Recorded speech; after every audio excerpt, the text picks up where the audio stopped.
Bonsoir à toutes et à tous. Donc, toujours dans la thématique de la philosophie et en fonction de la conjecture actuelle et des dernières annonces de 3 4 jours donc, de notre cher président, euh, c'est de l'autodérision bien sûr. Je voulais donc remettre un petit peu parler d'un sujet donc qui tient à cœur tout le monde, je l'espère. C'est la liberté. Donc la liberté, c'est quoi? La liberté, c'est ce qui fait partie de notre fameux triptyque liberté, égalité, fraternité. Donc à l'heure actuelle, nous sommes en train de nous enlever cette liberté ou ce peu de liberté qui nous reste encore. Alors concentrons-nous bien sur le terme de liberté. Étienne de la Boétie, au XVIe siècle, a bien défini dans son discours de la servitude volontaire la notion de liberté et l'asservissement consentant, on va dire. Ça a toujours existé, hein, depuis des décennies, des siècles, voire des millénaires. Nous sommes quand même dans une société, on va dire, développée, industrialisée.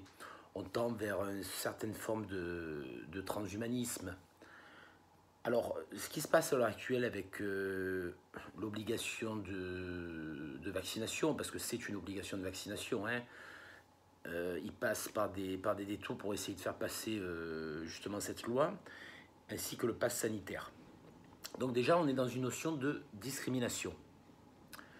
Discrimination, donc ça veut dire comparer. Ça veut dire donc discriminer, mettre de côté.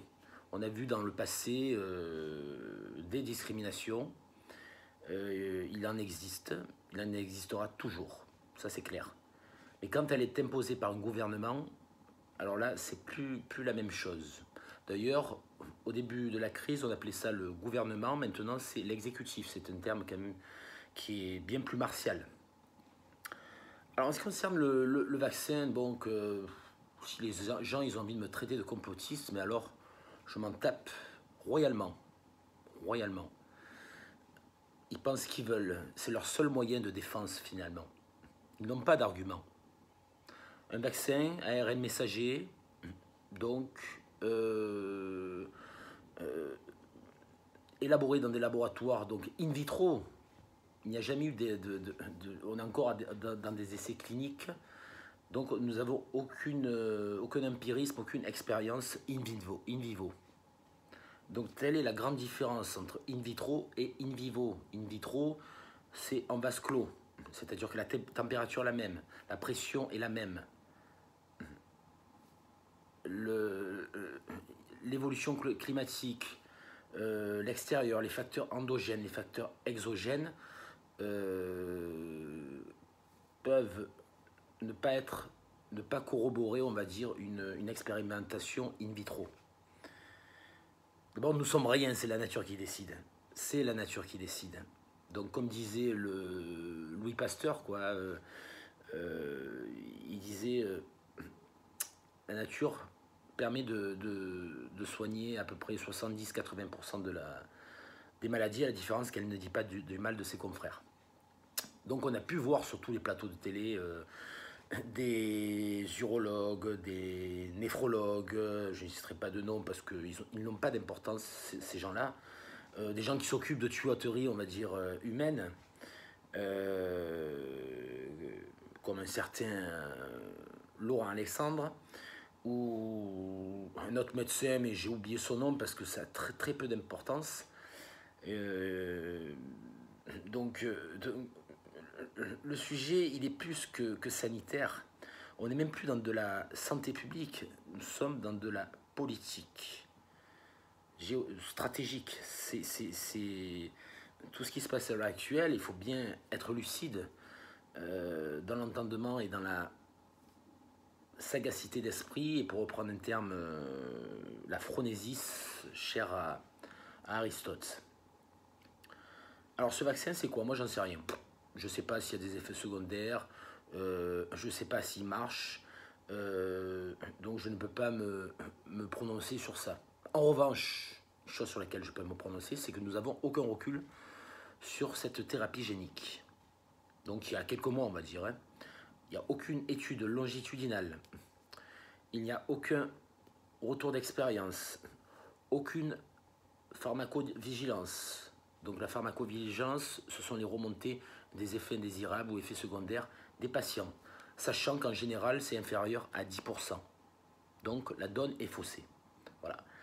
Donc, moi je suis plutôt dans une approche ontologique, c'est-à-dire je m'intéresse à l'être humain. L'être humain doit apprendre à se connaître, à connaître son corps. Il n'y a que lui seul qui est capable de bien se connaître. Personne ne pourra vous dire ce que vous ressentez. Pas même un robot, pas même un ordinateur. Parce que là, on est dans le système émotionnel. On peut être dans l'approche cognitive, les sensations, les émotions. Tout ça, c'est incontrôlable. Il faut savoir que la médecine n'est pas une science exacte. Ce n'est pas une science exacte. La science, le socle de la science, c'est le doute. Descartes en parlait très bien dans le discours de la méthode. Et même des philosophes de l'Antiquité comme Pyrondélé, qui était le fondateur du scepticisme, ou les stoïciens aussi, comme Sénèque, comme Marc Aurèle aussi, partaient du principe qu'il fallait accepter le tragique. Donc accepter le tragique, c'est ce qui vient de l'extérieur. Finalement, la maladie, les accidents de la vie, les décès, donc tous ces péripéties qu'on ne maîtrise pas, on ne peut pas tout maîtriser. C'est impossible. Impossible. Par contre, la seule chose qu'on peut maîtriser, du moins essayer de gérer, c'est son état de santé. Essayer de l'améliorer. Ça, on peut jouer sur ça. Sur les facteurs endogènes. Sur la psyché aussi. Parce qu'on parle d'homéostasie corporelle, on va dire, mais il y a une homéostasie intellectuelle. Comme disait Nietzsche, vouloir libère. Voilà. Et pour prendre des propos de Baruch Spinoza, dans l'éthique, pour le paraphraser, on va dire, il faut persévérer dans son être. Il faut arrêter d'écouter ces médias mainstream qui sont dans le développement de la peur, dans la propagande finalement émotionnelle, anxiogène, qui apporte un stress, qui vous apporte des réponses, mais qui ne sont pas des réponses, ce sont des réponses ciblées. La doxa, comme on appelle ça, l'opinion, ça veut dire. La bien-pensance, il faut être dans la bien-pensance. C'est très bien d'être dans la bien-pensance. On fait partie d'un moule, on fait partie d'un groupe. Un groupe, on se sent bien. Mais c'est pas ça la vie. La vie, c'est pas ça. C'est tout sauf ça. Alors pour revenir sur un peu, parce que j'ai quelques notions, on va dire, je m'intéresse et je suis un passionné de, comme vous l'avez pu le voir, de philosophie, de médecine, de sciences, d'épistémologie, je suis un passionné de l'être humain, on va dire, de l'approche ontologique. Je m'intéresse à la métaphysique aussi. Donc ces gens-là qui sont au pouvoir devraient un peu relire un peu les auteurs anciens. Parce que nous n'avons pas inventé grand-chose, hein, finalement. Ils devraient un peu écouter la sagesse des Cicéron, des Aristote, même des philosophes à coups de marteau comme Friedrich Nietzsche, et même, je dirais même plus, Hegel, dans sa critique de la raison pure, qui parle d'incertitude. L'incertitude fait partie de l'intelligence. Tous les grands, comme Galilée, Newton, Einstein, étaient dans le doute constant. Parce que pour évoluer en science, il faut être dans le doute et remettre en question complètement. Il est très rare d'approcher une vérité absolue ou apodicticité, on va dire. Donc cette vidéo est imposée, hein. J'ai pas de notes, là c'est moi qui parle. J'ai pas de prompteur ou comme ces politiques qui ont l'habitude de faire. Ils ne savent pas improviser parce qu'ils ne parlent pas avec le cœur, ils ne parlent pas avec les émotions. Moi, je suis en train de parler avec les émotions. Et avec mes connaissances, mon expérience, mon empirisme, mon approche analyse, mon rationalisme. Donc, je pense que on arrive à un seuil, un hiatus, pour reprendre un terme religieux, un gros schisme. Ce n'est pas un gros mot. Donc, on parlait de Samuel Huntington parlait du choc des civilisations au milieu des années 90. En réalité, le véritable choc des civilisations, ça va être celui de l'avènement du transhumanisme. Des réseaux sociaux, Facebook, YouTube, Amazon. Donc, on vous met dans un cocon. On vous drogue, on vous rend addict à toute cette virtualité. On vous empêche de regarder le réel. On vous empêche d'avoir l'esprit critique. Donc, moi je me bats pour la liberté. Parce que s'il n'y a plus de liberté, il n'y a plus de fraternité. Et encore moins d'égalité. Donc, dans le fameux triptyque liberté, égalité, fraternité. Voilà. Alors, pour partir sur un domaine un peu plus scientifique qui m'intéresse quand même fortement, quant à l'efficacité des vaccins à ARN messager, ou d'autres vaccins bien sûr, mais les premiers qui sont sortis, c'est les vaccins Pfizer, à ARN messager. Ils sont sortis très vite quand même. Hein. Très très vite. Hein. C'est quand même... on peut hypothétiser sur la fiabilité de ces vaccins. On a le droit, ce droit de douter. C'est le principe. Parce que sinon, nous sommes dans les passions. Nous sommes morcelés en ce moment. Les gens sont morcelés, le cerveau est morcelé. Je ne dis pas que nous sommes dans une schizophrénie, mais presque, presque. Donc, il faut se poser, rester lucide et faire un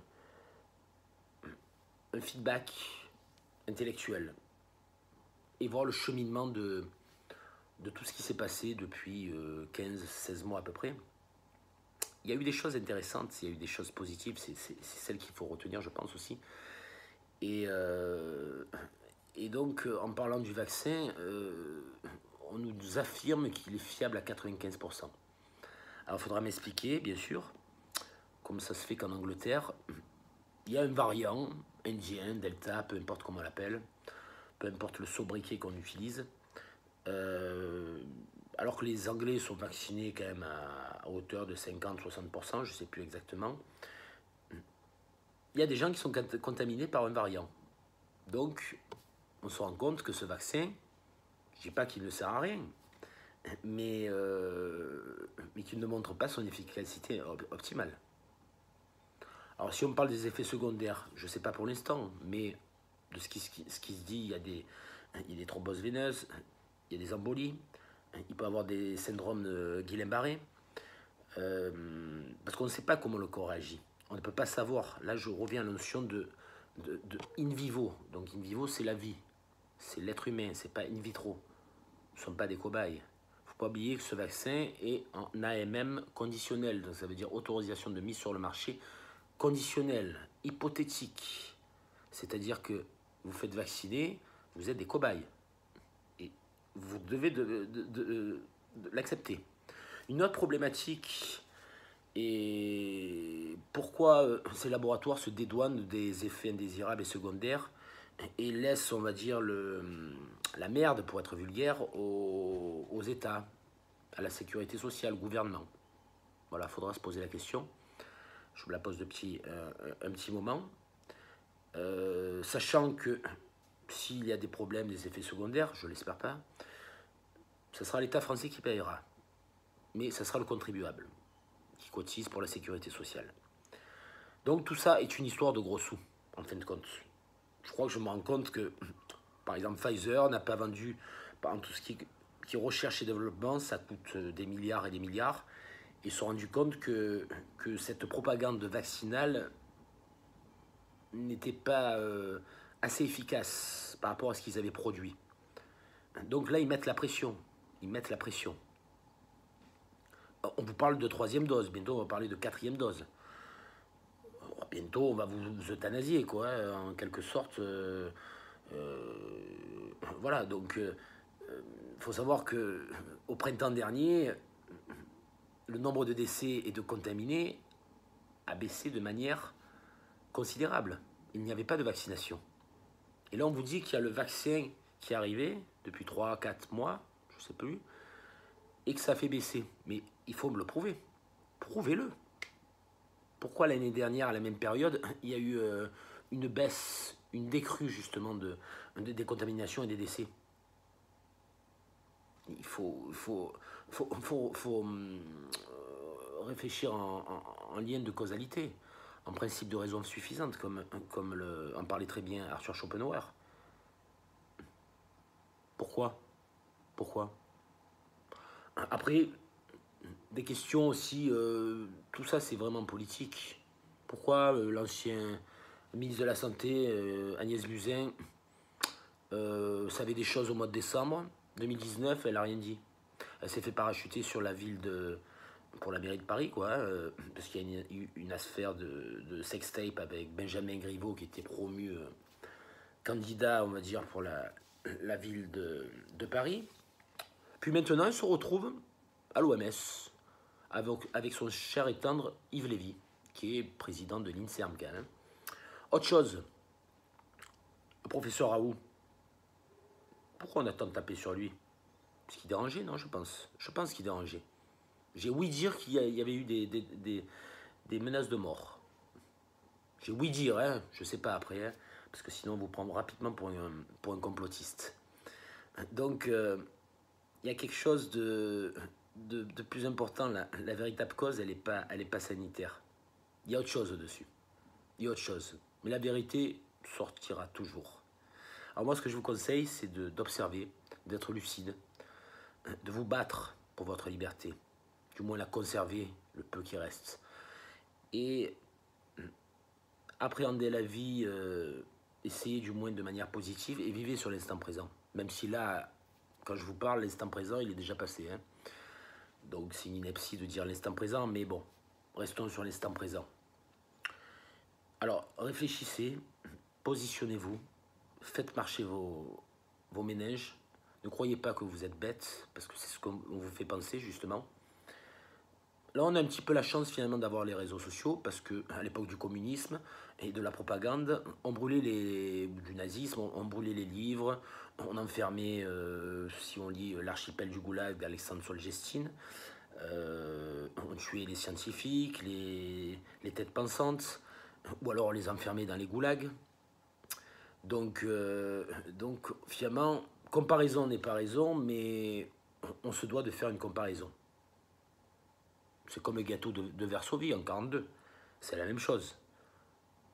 On peut imaginer, hein, je dis très bien comparaison n'est pas raison, parce que je vais me faire attaquer sinon par des gens peut-être qui sont encore dans le ressentiment, tout ça, légitime. Mais c'est bien de comparer. C'est bien de comparer et de voir finalement qu'il n'y a pas tant de différence qu'il y a 70 ans. Finalement, la société fonctionne toujours de la même manière. Les schémas se reproduisent, ce sont des cycles. Et les virus, c'est pareil. Les bactéries, il faut savoir qu'on a 4000 milliards de bactéries dans le corps humain. Plus que des cellules. Et on a des milliards de virus. Donc on tend vers le transhumanisme, donc d'un homme fort. Pas le surhomme décrit par Nietzsche, parce que ça, c'est pas du tout la même chose. Et malheureusement, on se rend compte que l'homme est fragile, l'être humain est fragile, la femme est fragile. Donc, on essaie de nous abreuver avec des thérapeutiques, des médicaments, des vaccins, mais on fait juste des patients chroniques finalement. Des patients chroniques. Pourquoi l'euthanasie n'est pas autorisée? Bon, après, il y a des débats d'éthique, de morale, de déontologie.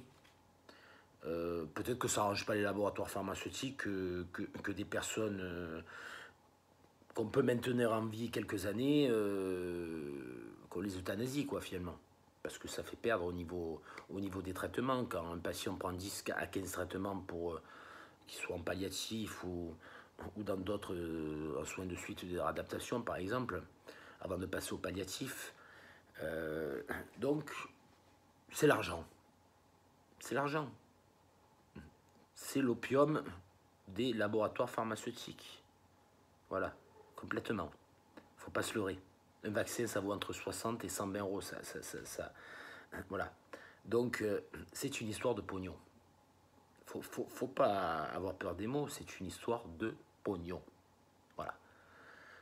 Donc, c'est une vidéo un peu digressive, mais avec une petite approche philosophique. Voilà.